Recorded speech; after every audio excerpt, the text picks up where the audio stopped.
nice. I'm getting to the place good like some. Hey, check it. I bet.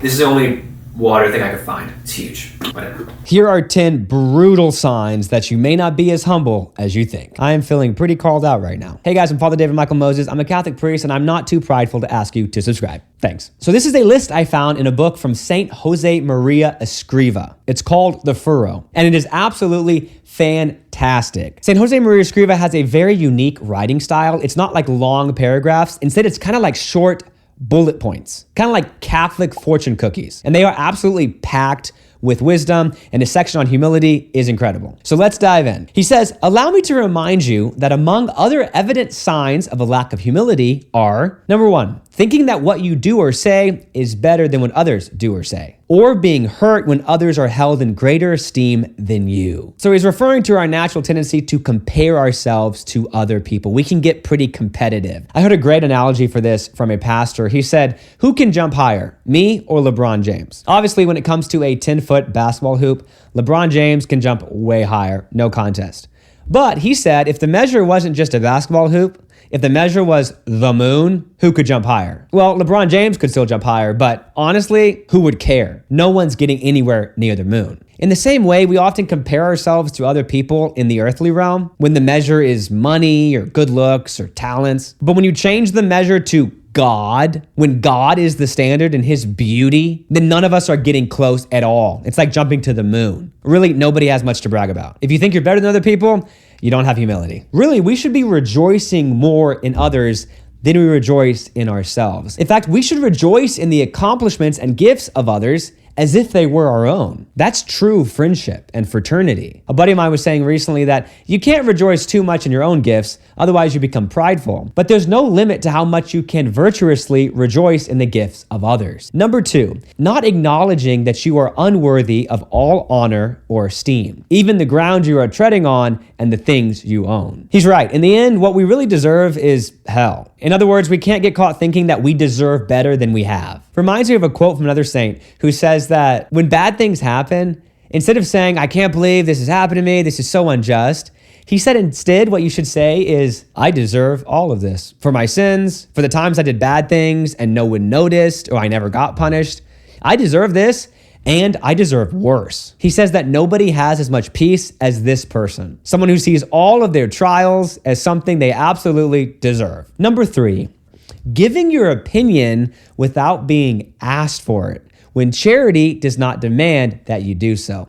Now, this one probably needs to be properly understood, but I think what he's saying is that when you're hanging out with friends, it's nice to share your thoughts about things, but we shouldn't be so quick to insert our own opinions into conversations. I think that's what Jose Maria Escriva is getting at. Listen first to people. Don't just jump in with your opinion. I know it's like I sometimes myself feel frustrated when a conversation is going and I feel like there isn't a moment for me to share my opinion or my thoughts on the subject, and you start to feel kind of annoyed that you didn't get a chance. Why do I feel like that? If everyone is having fun there, if the conversation is flowing, why do I feel the need to be in it? I shouldn't be bothered that I got missed. And if I am, that's a lack of humility. Number four, making excuses when you're corrected. This one is so hard not to do. When somebody tells you something you did wrong, it's so easy. Oh, that's because of this or that's because of that. But the most virtuous thing to do is just say, I'm sorry. If justice demands an explanation, then okay.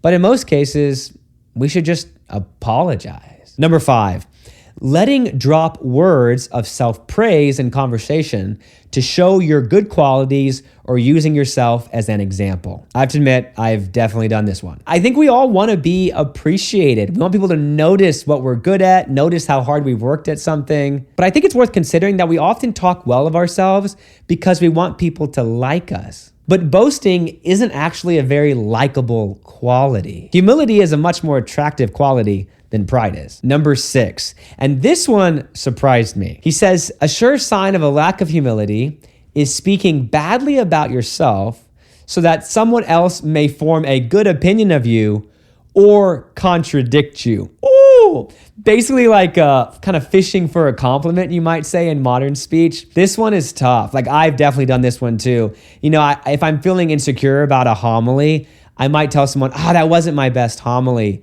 kind of hoping that they're going to be like, oh no, it was great, I loved it. It's a sign of a lack of humility. Number 7, refusing to carry out menial tasks. In other words, thinking, oh, this is beneath me. Why do I have to deal with this? Someone else should have to take care of this. Yes, it's appropriate to delegate in certain situations, but overall, we need to be willing to do whatever is needed. The other day, I heard from the Jeep manufacturer that there was a recall, and I had to bring my Jeep back so that they could fix some stuff.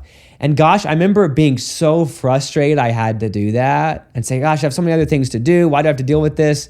And looking back on that now as I read this list, that was a lack of humility. I didn't think I should have to deal with that. When really it's good to take care of menial tasks sometimes. Also, it's a blessing to have a vehicle. Number 8, hiding some humiliating faults from your spiritual director so that he may not lose the good opinion he has of you. If you want the priest in confession to think that you're a good person when you go to confession, then you've lost the whole point of confession, and you're probably committing the sin of pride. We want to humble ourselves completely before God. That's the whole point of this sacrament of confession, and that's the only way we're going to grow. Number 9, hearing praise with satisfaction or being glad that others have spoken well of you. This one's really tough. It's very natural to feel good about yourself when people praise you, but it's dangerous because it can make you self-absorbed. One of my favorite quotes is that humility isn't thinking less of yourself, it's just thinking of yourself less so you can be more focused on others. I'll say even here on YouTube, I have to be pretty careful in the comments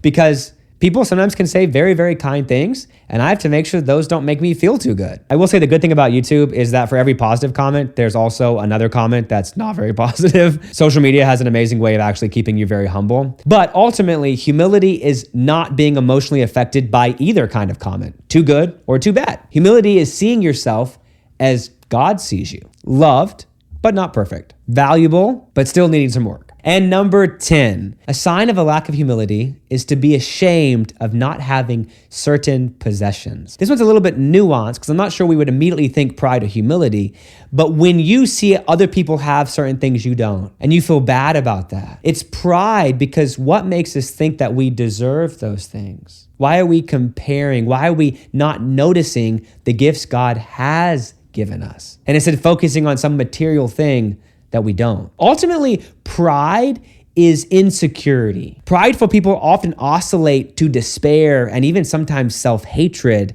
as well as being self-absorbed, because pride is not rooted in truth. It's rooted in passing, transient things. Humility, on the other hand, is security. It's rooted in things that can't change, things that can't be taken away, things that aren't transient. Humility is rooted in God's love for you, your value being made in his image and his likeness, the fact that he's opened the gates of heaven for you and wants to be with you forever.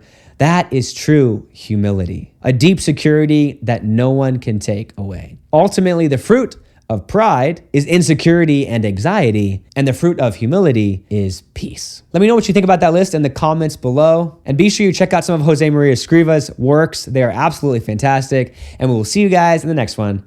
God bless. Stay humble.